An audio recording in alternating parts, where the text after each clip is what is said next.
রাত নিস্তব্ধ, সবাই যখন ঘুমে মগ্ন, তখনও একটি জিনিস জাগ্রত থাকে, টাকা।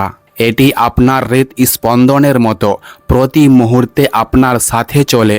কিন্তু প্রশ্ন হলো, আপনি কি এর ভাষা বোঝেন? ভাবুন, পৃথিবীতে জন্ম নেওয়া প্রতিটি মানুষ কাঁদতে কাঁদতে আসে, কিন্তু সেই কান্নার শব্দ থামাতে বাবা মায়েরা প্রথমে কি ভাবেন? সন্তানের ভবিষ্যৎ কিভাবে সুরক্ষিত হবে, তার জন্য টাকা কোথা থেকে আসবে, অর্থাৎ আপনার প্রথম পদক্ষেপও টাকার ছায়ায় রাখা হয়। এবার পেছনে ফিরে তাকান। একজন দরিদ্র কৃষক শুকিয়ে যাওয়া ক্ষেত দেখে কাঁদে, কারণ টাকা তার পরিশ্রমকে বাজারে পরিমাপ করে। আর একজন ধনী ব্যবসায়ীও ঘুমে পাশ ফেরে, কারণ আগামীকালের বাজার এবং টাকা তার অবস্থান নির্ধারণ করে। টাকা দরিদ্রের দুঃখ এবং ধনীর ভয়ে পরিণত হয়। এই পৃথিবী সত্যিই কোনো ঈশ্বরের নয়, বরং টাকার আদালত। এখানে সম্মান, সম্পর্ক, ভালোবাসা, বন্ধুত্ব, বিশ্বস্ততা সব কিছুরই নিলাম হয়। আর যে এর ভাষা বোঝে না, সে সারা জীবন ধোঁকা খেতে থাকে। টাকাকে নীরব মনে হলেও এটি সব কিছু বলে। এটি আপনার চলাফেরা থেকে শুরু করে আপনার কথার অর্থ পর্যন্ত পরিবর্তন করে দেয়। আপনার বাড়ির দরজায় থাকা ঘণ্টাও টাকার হিসাব অনুযায়ী বাজে। একজন দরিদ্রের বাড়িতে সেই ঘণ্টা ঋণদাতাদের জন্য বাজে, আর ধনীর বাড়িতে সেই ঘণ্টা সুযোগ সন্ধানকারীদের জন্য। প্রশ্ন এটা নয় যে আপনার কাছে কত টাকা আছে, প্রশ্ন হলো আপনি কি টাকার ভাষা শিখেছেন কিনা। কারণ যে এটি বোঝে সে এই খেলার মালিক হয়ে যায়, আর যে বোঝে না সে সারা জীবন গোলাম হয়ে থাকে। আজ আমি আপনাকে এই ভাষার প্রতিটি অক্ষর, প্রতিটি রহস্য উন্মোচন করে বলবো। কিন্তু সাবধান, একবার শুনলে আপনি আগের মতো থাকবেন না। আপনার চিন্তা ভাবনার পদ্ধতি বদলে যাবে, আপনার পৃথিবী বদলে যাবে। আপনি যদি প্রথমবারের মতো আমাদের চ্যানেলে এসে থাকেন, তাহলে এখনই এই ভিডিওটি লাইক করুন এবং চ্যানেলটি সাবস্ক্রাইব করুন, যাতে আমাদের প্রতিটি রহস্যময় ও চমকপ্রদ গল্প সবার আগে আপনার কাছে পৌঁছায়। বিশ্বাস করুন, যে যাত্রা এখন শুরু হতে চলেছে তা আপনার চিন্তার ভিত্তি পর্যন্ত নড়িয়ে দেবে। টাকার জগৎ একটি রহস্য।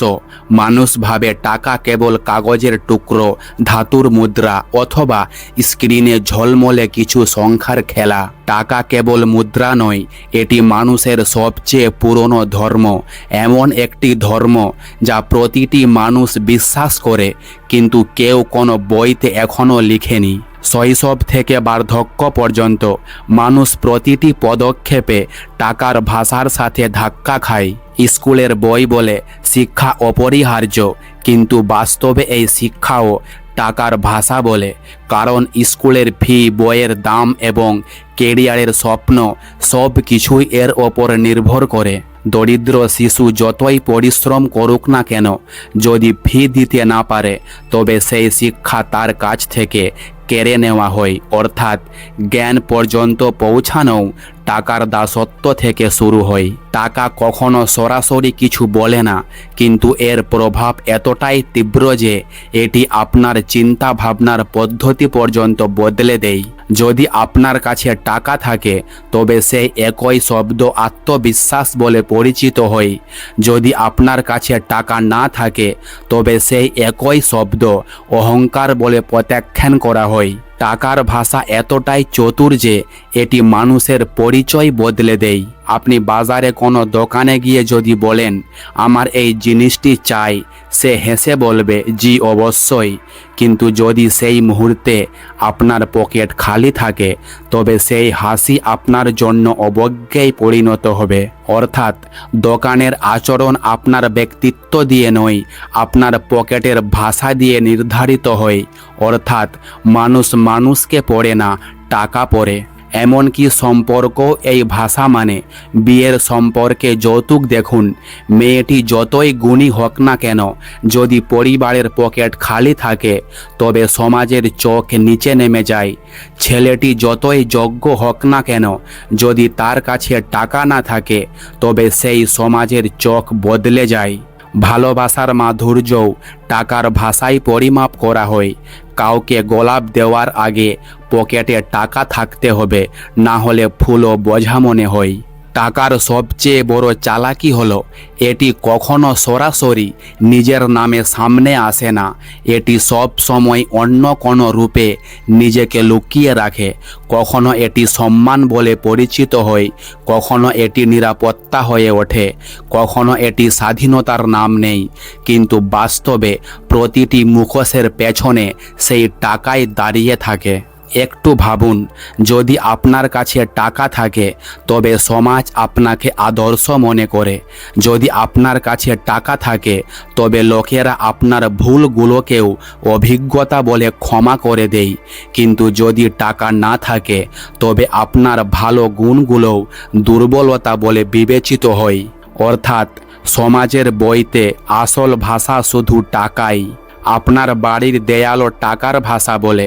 যদি বাড়িতে রং করা না হয় তবে প্রতিবেশীরা বলবে বাড়ির অবস্থা ভালো না।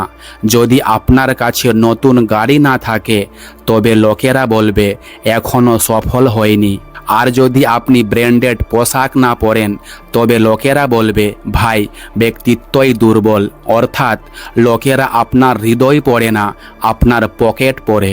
টাকা আপনার নীরবতাকেও গুরুত্ব দেয়। যদি আপনি ধনী হন এবং চুপ করে বসে থাকেন তবে লোকেরা বলবে এই লোকটি খুব গভীর চিন্তা ভাবনার মানুষ। কিন্তু যদি আপনি দরিদ্র হন এবং চুপ থাকেন তবে তারাই বলবে এর কথা বলার সাহস নেই। অর্থাৎ আপনার নীরবতার মূল্যও টাকা নির্ধারণ করে। এই ভাষা এতটাই বিপজ্জনক যে এটি আপনার স্বপ্নগুলোকেও নিজের মতো করে গড়ে তোলে। একজন দরিদ্র শিশু ডাক্তার হতে চায়, কিন্তু বড় হওয়ার সাথে সাথে ফি এবং খরচ দেখে তার স্বপ্ন ছোট হয়ে যায়। অন্যদিকে একজন ধনী শিশু কখনো কখনো কোনো আবেগ ছাড়াই ডাক্তার হয়ে যায়, শুধু এই কারণে যে টাকা তাকে এই অধিকার দেয়। অর্থাৎ স্বপ্ন ও টাকা বেছে নেই, মানুষ নয়। টাকা মানুষকে মানুষ থেকে দূরেও করে এবং কাছেও আনে। বন্ধুত্বের সংজ্ঞা দেখুন, যদি আপনার কাছে টাকা থাকে তবে বন্ধুরা আপনার চারপাশে ঘুরঘুর করবে। যদি টাকা না থাকে তবে সেই বন্ধুরাও আপনার ফোন পর্যন্ত ধরবে না। অর্থাৎ বন্ধুত্বও টাকার ভাষা বলে। কখনো ভেবেছেন কেন সমাজে ধনীর ভুলগুলোও ছোট মনে হয় এবং দরিদ্রের ছোট ভুলগুলোও বড় মনে হয়? কারণ টাকার ভাষা যুক্তি দিয়ে নয়, শক্তি দিয়ে কাজ করে। এটি ক্ষমতার ভাষা, যেখানে ধনী সব সময় মাস্টার এবং দরিদ্র সব সময় ছাত্র হয়ে থাকে। কিন্তু আসল খেলা হলো মানুষ এই ভাষার দাস। তা সে নিজেও বুঝতে পারে না। সে ভাবে যে সে নিজের ইচ্ছে মতো সিদ্ধান্ত নিচ্ছে, অথচ বাস্তবে তার সিদ্ধান্তগুলো টাকার প্রয়োজন দ্বারা নির্ধারিত হয়।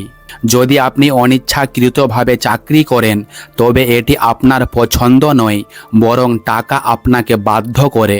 যদি আপনি গভীর রাত পর্যন্ত জেগে পরিশ্রম করেন তবে এটি আপনার আবেগ নয়, বরং টাকা আপনার ঘুম কিনছে। টাকা অদৃশ্য মালিক আর মানুষ তার বাধ্য কর্মচারী। এই ভাষার সবচেয়ে বিপজ্জনক দিক হলো এটি মানুষের চরিত্র পর্যন্ত বদলে দেয়।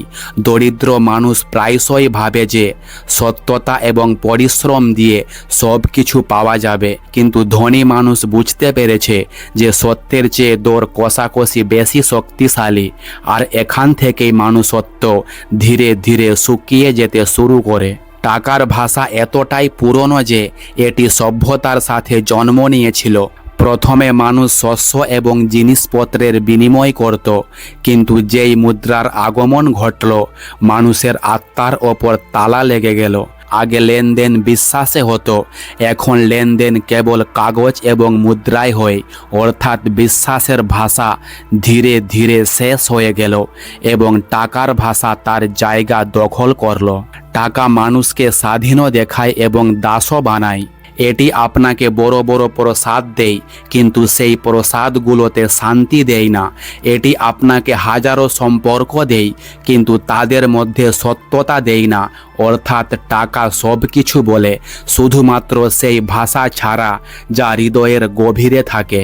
টাকার আসল শক্তি হলো এটি শুধু বাজারে নয়, মানুষের মনেও নিজের ভাষা বলে। সেই ভাষা যা স্বপ্নকে আকার দেয়, ভয়কে জন্ম দেয় এবং মানুষের সম্পর্কগুলোকে সংজ্ঞায়িত করে। টাকা কেবল পকেটে থাকে না, এটি আপনার চিন্তা ভাবনায়, আপনার সিদ্ধান্তে এবং এমনকি আপনার নৈতিক মূল্যবোধেও লুকিয়ে থাকে। একটু মনোযোগ দিন। কেন একটি শিশু শৈশবে জিজ্ঞেস করে, বাবা আমরা ধনী কেন নই? কেন একজন মা তার সন্তানদের শেখান যে সঞ্চয় করা জরুরি? কেন একজন বাবা প্রতিদিন নিজের ক্লান্তি লুকিয়ে কাজে যান? কারণ টাকা সরাসরি মানুষের আশা এবং ভয় উভয়কেই নিয়ন্ত্রণ করে।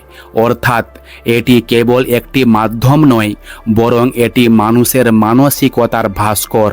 টাকা স্বপ্নের নির্মাণ করে, কিন্তু প্রায়শই সেই নির্মাণ অসম্পূর্ণই থেকে যায়।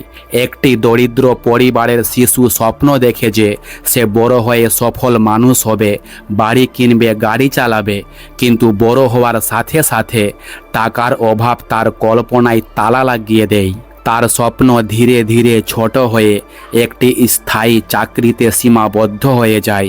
অন্যদিকে ধনী পরিবারের শিশু স্বপ্ন দেখতেও স্বাধীন হয়, কারণ টাকার ভাষা তাকে বলে যে তোর জন্য সব কিছু সম্ভব। টাকার অসমতা সবার আগে মানুষের আত্মবিশ্বাসে আঘাত করে।